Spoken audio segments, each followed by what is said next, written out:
Many people have become agnostics because of the supposed conflict between the Bible and science.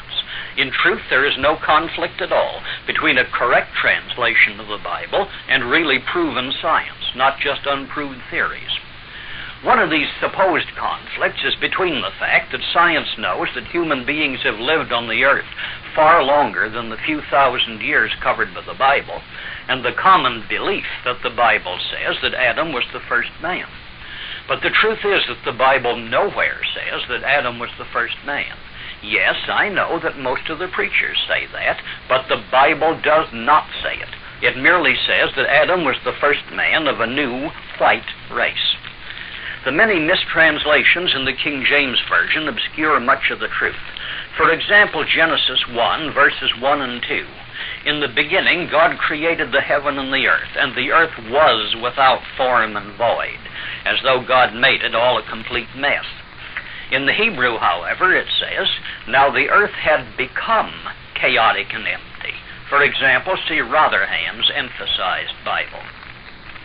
That is, some early catastrophe had wrecked the earth, which was not without form and void before that. This was a judgment of God on earlier civilizations for their wickedness. Jeremiah 4, verses 23 to 27 gives us a vision of it. I beheld the earth, and lo, it was without form and void, and the heavens, and they had no light. I beheld the mountains, and lo, they trembled, and all the hills moved lightly. I beheld, and lo, there was no man, and all the birds of the heavens were fled. I beheld, and lo, the fruitful place was a wilderness, and all the cities thereof were broken down at the presence of the Lord and by his fierce anger. For thus hath the Lord said, the whole land shall be desolate, yet will I not make a full end. Therefore we do find buried ruins of cities older than Adam, and skeletons which can be dated by the carbon-14 process as many thousands of years older. But the Bible tells us about this. Next, the Bible tells the creation of men in the plural in Genesis 1, verses 26 to 28, saying, male and female created he them. And God told these people, be fruitful and multiply, and replenish the earth. Plenish is an obsolete English word meaning to fill, and you cannot replenish what was never plenished or filled before. But in the next chapter, Genesis 2, we find the Adam in the singular created. The Hebrew word Adam, rendered Adam in the English, is from a root word meaning to be of a ruddy complexion, showing blood in the face. A word obviously not applicable to the dark races, which we also know from scientific evidence to be much older than the white race. And when the Bible is speaking of the particular man, Adam, who was created in Genesis chapter 2, it always says the Adam. Bible scholars know that Genesis 3, verse 20, and Adam called his wife's name Eve because she was the mother of all living, is a forgery, a later interpolation which was not in the earlier manuscripts. For example, see Moffat's translation. In Genesis 3, verse 3, when Eve tells Satan that God has said that they must not touch the fruit of the tree of good and evil, the word there translated touch is the Hebrew word naga, meaning to lie with, to have sexual intercourse with, which plainly shows that these were people and that there were other people in the world at that time. The 4th chapter of Genesis records the birth of Cain and Abel. In the Hebrew, the wording suggests that they were twins. No other child of Eve is mentioned until the birth of Seth, when Adam was 130 years old, certainly long after the birth of Cain and Abel, which most scholars say was over a century earlier. Yet, when Cain killed Abel, and in punishment was driven out of the land, he complained to God that anyone that findeth me shall slay me. That's Genesis 4, verse 14. Also, Genesis 4, verse 17 records that upon being sent away, Cain found in the land to which he went many other people, because he not only married a wife, but found enough people there to build a city. These were the pre-Adamite races mentioned in the latter part of Genesis chapter 1. The Garden of Eden was not a plantation of ordinary trees and shrubs. God did nothing so foolish as to make a special creation just to have a man to wield shovel and pruning shears, when he already had millions of pre-Adamite peoples available for that sort of work. We are told that the Garden of Eden contained the tree of the knowledge or experience of good and evil.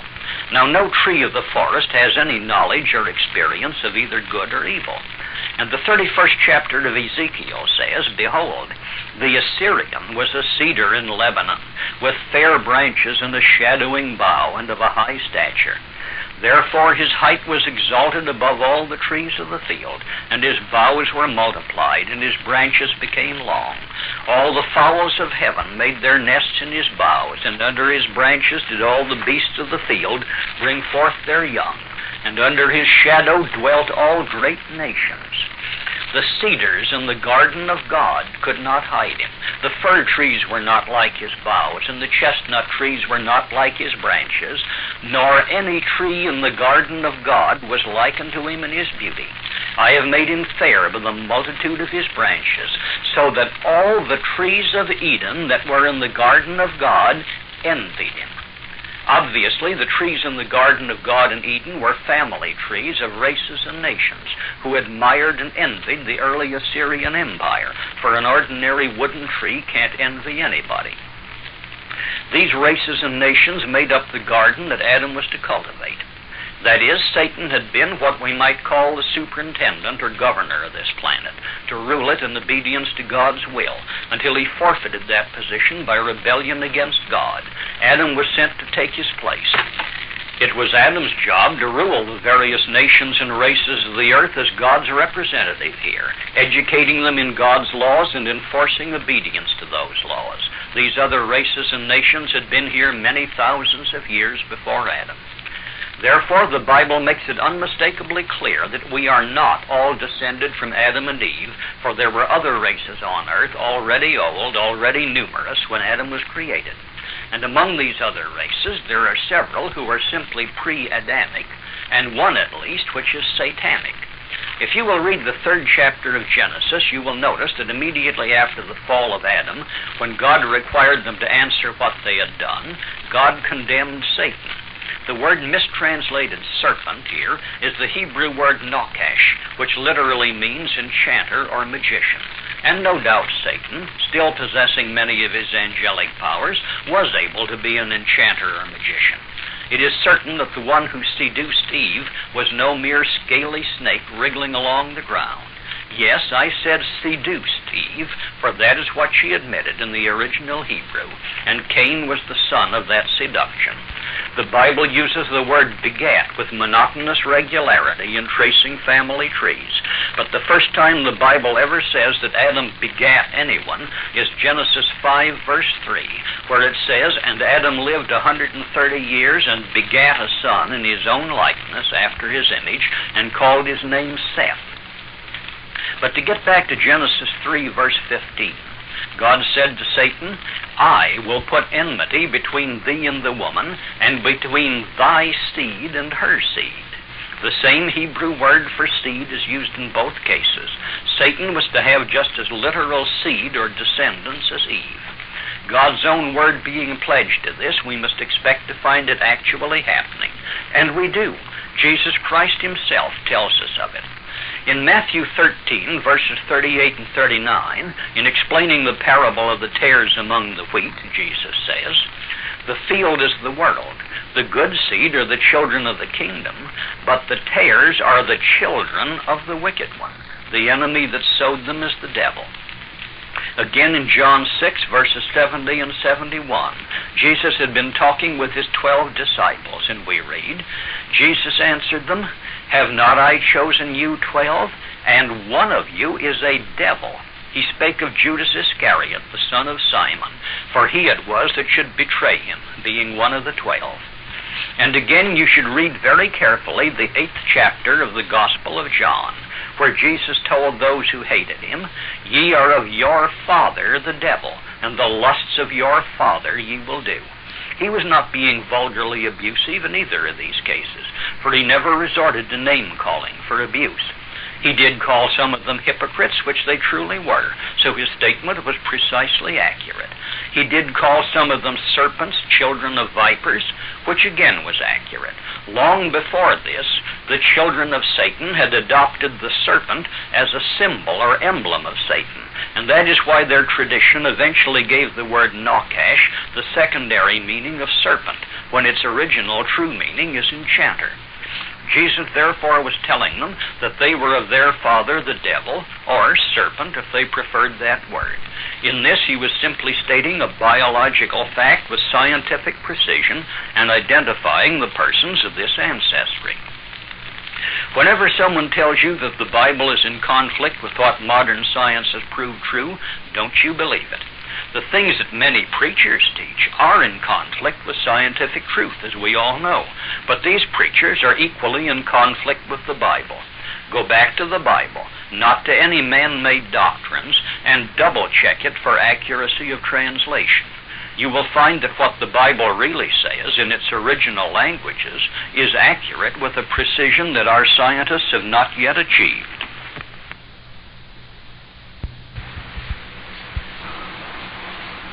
This is Bertrand Dale Comparet, and I have a few things in my mind about which I'd like to talk to you.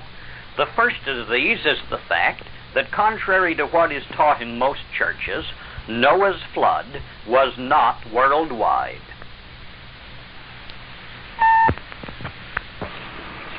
Among the many mistaken and unscriptural notions commonly taught in nearly all churches is the idea that the flood mentioned in the Bible covered all the earth and drowned everybody on earth excepting only Noah and his family, who escaped death by being in the ark. So many churches have firmly insisted that the Bible says this, when there is ample proof that the flood was not worldwide, that they have destroyed the faith of multitudes of people in the Bible, made atheists or agnostics out of hundreds of thousands of people who might have become Christians if they had only been taught the truth about the Bible. Part of this mistaken idea about the flood is due to the many mistranslations found in the commonly used King James Version of the Bible. But also, part of it appears plainly to be false if you merely carefully read even the King James Version. Let's have a look at this. In Genesis chapter 6, we read that God found the people so corrupt that he regretted that he had ever created them, and so he decided to wipe them out by a flood.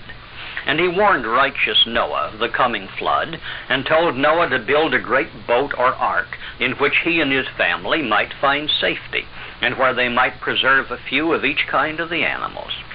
In chapter 7, it tells how Noah received the final warning that the time was now at hand, and that he should move into the ark. Then it says, according to the King James Version, "And it came to pass after 7 days that the waters of the flood were upon the earth. In the 600th year of Noah's life, in the 2nd month, the 17th day of the month, the same day were all the fountains of the great deep broken up, and the windows of heaven were opened. And the rain was upon the earth 40 days and 40 nights. And the waters prevailed, and were increased greatly upon the earth, and the ark went upon the waters. And the waters prevailed exceedingly upon the earth, and all the high hills that were under the whole heaven were covered. 15 cubits upward did the waters prevail, and the mountains were covered. And all flesh died that moved upon the earth, both of fowl and of cattle and of beast, and of every creeping thing that creeps upon the earth, and every man. And the waters prevailed upon the earth 150 days. And God remembered Noah and every living thing, and all the cattle that was with him in the ark. And God made a wind to pass over the earth, and the waters assuaged. And the waters returned from off the earth continually. And after the end of the 150 days, the waters were abated. And the ark rested in the 7th month, on the 17th day of the month, upon the mountains of Ararat. And the waters decreased continually until the 10th month. In the 10th month, on the 1st day of the month, were the tops of the mountains seen." Now, first let's see what the translators have done to what Moses originally wrote. You remember that the King James Version says that the rain was upon the earth, and the waters increased greatly upon the earth. and that all flesh died that moved upon the earth. But are they right in translating this, the earth? Definitely not. Remember that in Genesis 4:14, when God has driven Cain away in punishment for his murder of Abel, the King James Version quotes Cain as saying, "Behold, thou hast driven me out this day from the face of the earth." So what did Cain do? Climb into his rocket ship and take off for outer space? Of course not. He was not driven from the face of the earth, and he never said so. Only the translators said so. The word Cain used was Adamic, meaning the ground. God had told him that his farming would no longer be successful. So Cain says, "Thou hast driven me off of the ground." And you have probably noticed that Cain's descendants today are not farmers. They run pawn shops and other money-lending institutions. When we come to the 7th chapter of Genesis, where it is talking about the flood, wherever it says that the flood covered the earth, the Hebrew word used in the original writing by Moses was eretz, meaning the land. The flood did cover that particular land where it occurred. That is, it was a local flood which covered one particular region or land, but not the whole earth. Again, notice that it specifies that 15 cubits upward did the waters prevail, and the mountains were covered. In ancient times, 2 different lengths of the cubit were in use. The Hebrew sacred cubit of 25 inches, and the common cubit of 20 5/8 inches. Therefore, the waters rose above the tops of the mountains of which it is speaking by either 25 feet 9 inches or 31 feet 3 inches, according to which cubit you use. If this meant that all the mountains on earth were covered, the waters would have to cover Mount Everest, which is nearly 6 miles high. Therefore, all the earth would be covered by water 6 miles deep. In that case, where could it have run off to when the flood subsided? No, I don't mean that the Bible was that badly mistaken. Only the translators made this mistake, because they took a Hebrew word, eretz, which means that land, and mistranslated it to mean the whole world. A little later, we shall look over the evidence which proves where that land was. But if the whole earth was covered by 6 miles of water, then all the nations must have been completely exterminated.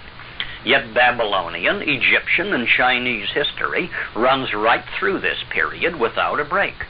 The Bible gives the date of Noah's flood as commencing in 2345 BC and ending in 2344 BC. In Lower Sumer, later called Chaldea, and which occupied the same plains of Shinar to which Noah's family journeyed after the flood, the city of Ur of the Chaldees was the leading city from about 2400 BC until about 2285 BC, and its history is not broken by any flood in this period. Farther to the north, Babylon was rising to power from about 2400 BC on, and reached a great height of civilization under the famous King Hammurabi, who lived at the same time as the Hebrew patriarch Abraham, about 2250 BC. And again, there is no break in this history due to a flood. In Egypt, the 11th dynasty began to reign about 2375 BC over a great and powerful nation. The 11th dynasty ruled Egypt to about 2212 BC, and were followed by the 12th dynasty, which ruled to about 2000 BC. There was no break in the 11th dynasty at the time of Noah's flood, 2345 BC, and the nation continued to be large and powerful throughout this period. Reasonably accurate history of China begins nearly 3000 BC. The Shu King, the historic record of China, shows that King Yao came to the throne in 2356 BC, 11 years before the start of Noah's flood, and that he ruled China for many years after the flood. During the reign of King Yao, the Shu King reports that the Huanghe River, which drains mountains and a great basin in Xinjiang province, had excessive floods for 3 generations. Here again, there was no break in history. The Chinese nation was not wiped out, but its own records show that it continued in existence right through the period of Noah's flood. Therefore, the Bible is correct in stating that the flood covered only Eretz, that land, and that the translators are wrong when they change the meaning of what Moses really wrote in the 7th chapter of Genesis and say that the flood covered all the earth. This leaves us ready to inquire where the flood did occur. For this, we will have to start with Adam and Eve and trace where they and their descendants went. They started out in the Garden of Eden. Genesis 2, verses 10 to 14 tells us that a river went out of Eden, and this river divided into 4 streams. It names these 4 rivers, Pison and Gihon, neither of which can be identified among the rivers existing today, and Hiddekel, which is the ancient name of the Tigris River, and Phrath, the ancient name of the river Euphrates. The Tigris and Euphrates rise in what is today extreme southeastern Turkey, a little north of modern Iraq. Making some allowance for the fact that many rivers have changed their courses considerably in the course of several thousand years, this still places the Garden of Eden at the northern end of ancient Akkad.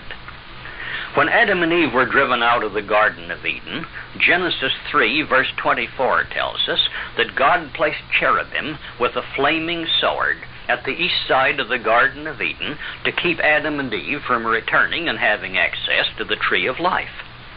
If this guard was to accomplish anything, it must have been placed between Adam and the Garden of Eden. So we see that Adam and Eve were driven out to the eastward. From Eden, Adam's course would naturally have led him across northern Iran, around the southern end of the Caspian Sea, into what was formerly called Chinese Turkestan, and today is known as Xinjiang Province, in the extreme west of China. In the southern part of Xinjiang, there is a great basin rimmed by high mountains on all sides, but with an outlet on the eastern end of it, through the mountains where the headwaters of the Huanghe, the Yellow River, rises. This basin is today nearly all desert, but it bears the evidence of a fertile and heavily inhabited past. Explorers have found ruins of ancient cities uncovered by the drifting sands of the desert. Also, the known geological structure shows that in ancient times, at least, beneath this desert lay an enormous underground natural reservoir, great caverns filled with water, the same geological structure which furnishes artesian water in many parts of the world today. These underground reservoirs were covered by waterproof layers of rock, which kept the waters beneath from overflowing out on the land surface above them. In this mountain-rimmed basin, which was then a fertile, well-populated land, Adam and Eve, or at least their descendants of a few generations later, settled. You who listen to our program already know that Adam was not the first man. He was only the first man in the present white race. Adam and Eve found this land to which they had come already populated by an Asiatic people, among whom they had to live. Through the following generations, the inevitable happened. Wherever there is integration, then intermarriage and mongrelization of the races follows. But if God had no purposes in mind which could not be properly served by the Asiatic and Negro races, there would have been no reason for him to create Adam. Neither could the purposes which Adam and his descendants were intended to serve be fulfilled by a mongrelized race. The consequences of this mongrelization are described in Genesis 6, verse 5. And God saw that the wickedness of man was great in the earth, and that every imagination of the thoughts of his heart was only evil continually. Again, we find that the word there mistranslated earth is the Hebrew word eretz, which means only the land, that particular land. And there is reason for using that Hebrew word, for this was the place where integration and mongrelization had taken place, with its degenerative effects as compared to the qualities possessed by each race separately. We find confirmation of this in the reason why God spared Noah. In Genesis 6, verse 9, your King James Version of the Bible tells you that Noah was perfect in his generations, a meaningless phrase. When anything in the King James Version of the Bible fails to make good sense, it is a sign that you should go behind the mistranslation and see what the words were in the original Hebrew or Greek. The word here translated generations was the Hebrew word toledo, which means ancestry. That is, Noah was perfect in his ancestry, a thoroughbred, not a mongrel. Noah and his family were the last remaining pure-blooded Adamites in the world. Therefore, God needed to save them to carry out the purposes he had planned for the Adamic people. The mongrelized people among whom Noah and his family lived must be removed, else they would be a trap which would eventually lead to the complete end of the pure-blooded Adamites. Have we any other evidence to support our view that this was the region where Adam and Eve and their descendants settled? Yes. Remember that Adam and Eve were driven out of Eden to the eastward. Later, when Cain murdered Abel, and as a punishment was banished from the land where Adam and Eve lived, Genesis 4, verse 16 tells us that Cain went out from the presence of the Lord and dwelt in the land of Nod on the east of Eden. The Hebrew word Nod means wandering. That is, in the upper Tigris and Euphrates valleys at the north of Eden, these rivers were running swiftly downhill from their mountain sources. Therefore, they cut themselves deep channels in the ground, and even today we can find the traces of the ancient diversion dams built by the ancients to raise the water level up close to the surface of the ground so they would not have to pump it so high to get it into their irrigation canals. But further to the south, in the lower Tigris and Euphrates valleys, where the slope was no longer steep, the accumulation of silt picked up with the rivers where they ran swiftly was now settling to the bottom of the riverbeds, constantly raising the level, so that every high water season the rivers overflowed their banks and flooded the valleys, exactly the same as we have had in our own Mississippi Valley. These annual floods washed away the people's houses and sent them fleeing far away to high ground. Therefore, it was correctly called the land of Nod, the land of wandering.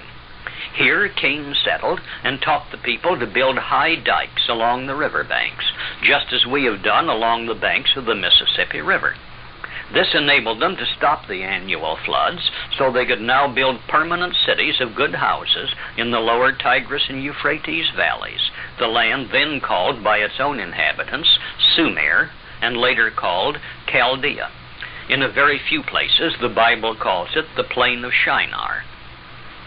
That is, Cain went back westward from where Adam and Eve lived. It was thus that Cain started his great empire.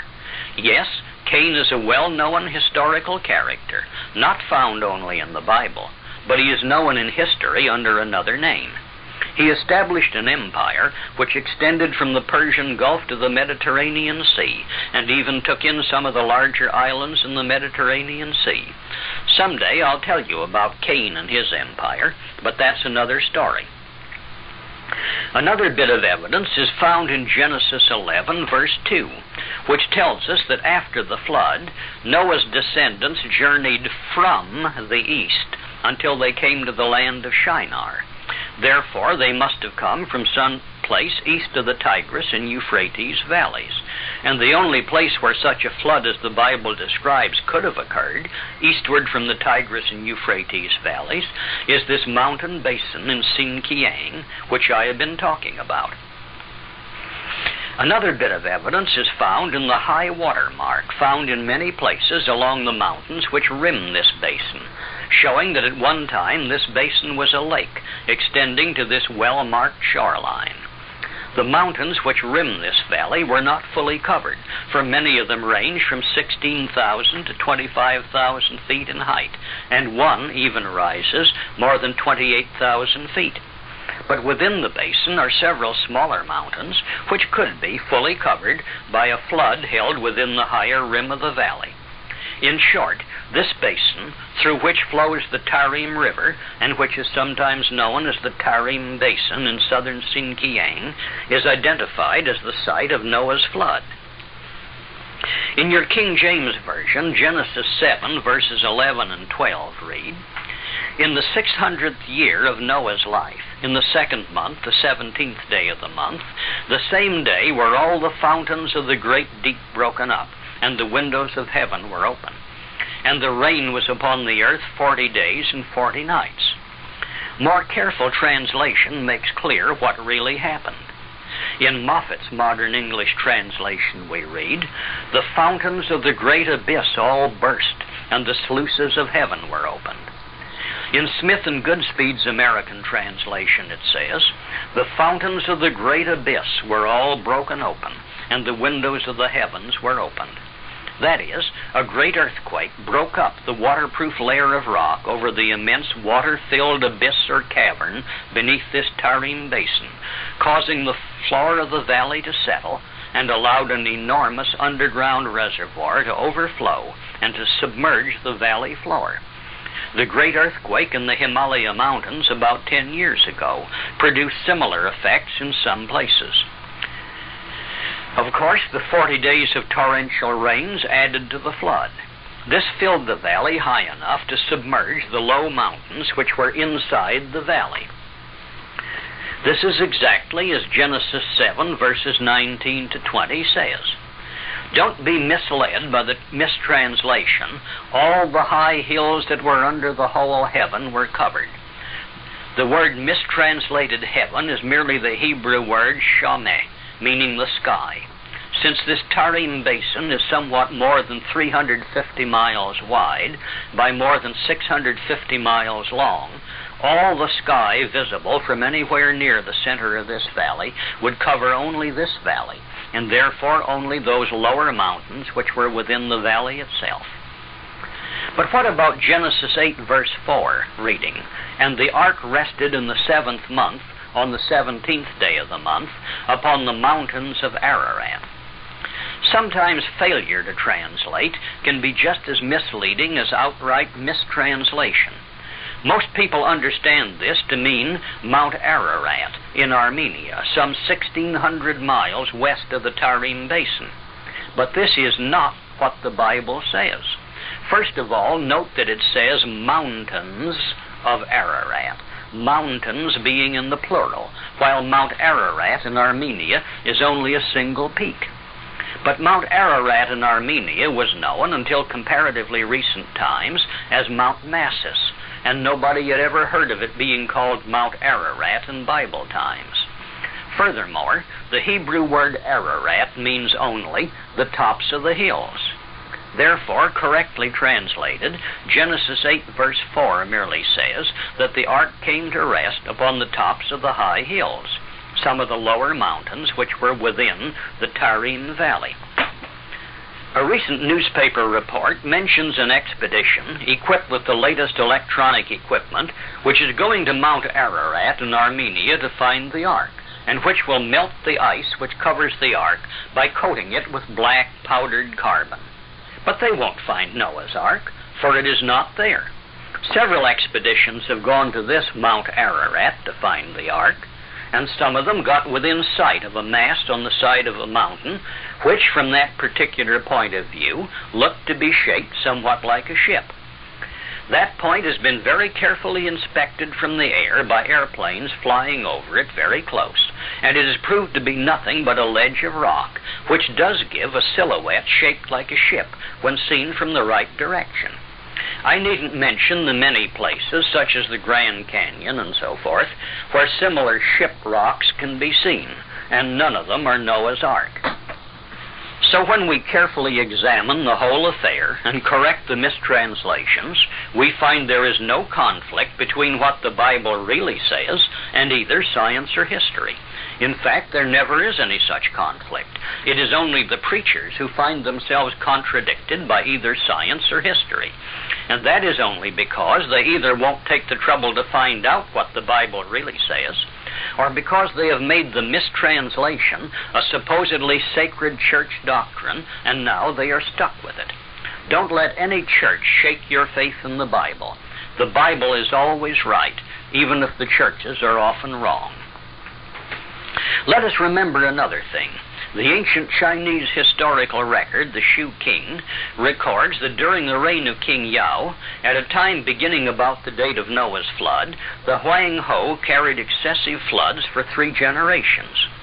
Drainage out of the Tarim Basin to the eastward would have been carried off in the Huang Ho River and would account for this. Now we come to another false doctrine taught in many churches, that since nobody survived in all the earth except Noah and his family, everybody now living is a descendant of Noah and related by blood, no matter what race they belong to. But we have already seen that the flood did not cover the whole earth, but only one valley, about 350 by 650 miles in size. The Chinese history was not interrupted by it, although they do record purely local floods in the Huang Ho Valley, where the waters were draining off. We have seen that Egyptian history is not interrupted by the flood, so the continent of Africa was not touched by it, and the Negro race continued unaffected by it. It would be absurd to think that Noah and his wife, both of them being white, could have one white child, one Negro child, and one Chinese child. Remember that in Genesis 1, verses 11 to 25, when God created the world and its inhabitants and made the laws governing their reproduction, He did not make it absurd chaos with whales giving birth to cattle and fish hatching out of birds' eggs. His law, repeated several times for emphasis, is always that each creature must bring forth strictly after his own kind. The churches which teach this false doctrine of everybody being descended from Noah never got it out of the Bible, that is, in any true translation of the Bible. As Moses wrote it in the Hebrew language under divine inspiration, the Bible correctly tells that Noah's descendants went out into a world already populated by people who had lived right through the time of the flood and were still going strong. Farrar Fenton's modern English translation gives this correctly. In Genesis 10, verses 1 to 5, we read of the descendants of Noah's son Japheth, and it says, "From these they spread themselves over the sea coasts of the countries of the nations, each with their own language amongst the Gentile tribes." Genesis 10, verse 20 tells of the descendants of Noah's son Ham. These were the sons of Ham in their tribes and languages in the regions of the heathen. Genesis 10, verse 31 completes it. These are the sons of Shem, by their tribes and by their languages, in their countries among the heathen. So never let anybody tell you that the Bible consists of the fables of a primitive people. It is perfectly consistent with all true science and all true history. It is the history of our race, the Anglo-Saxon, Scandinavian, and Teutonic white race. Tonight I've got something a little different in mind. Heretofore I've been talking only about Israel, because we, the Anglo-Saxon, Scandinavian, and Teutonic peoples, are the Israel of the Bible, and the Bible is Israel's book. But tonight I want to take in a still bigger field, the Adamic race. Fully 98% of everything you've ever been told in your churches is false. Most of it told with good intentions because they don't know any better. You've been told, of course, that Adam was the father of the whole human race, and then it was all wiped out except 8 persons, and Noah was the father of the whole human race, Chinaman, Negroes, everybody since then. The Bible never makes any such statement, but the preachers do. They've made a church doctrine and they're stuck with it. Adam was not the first human being, and the Bible never says he was. Now, the Bible uses 3 different words that have been indiscriminately translated man in most of your Bibles. There is the word ish, which literally means a male person, and also it means a husband, and it can be used correctly of a man of any race.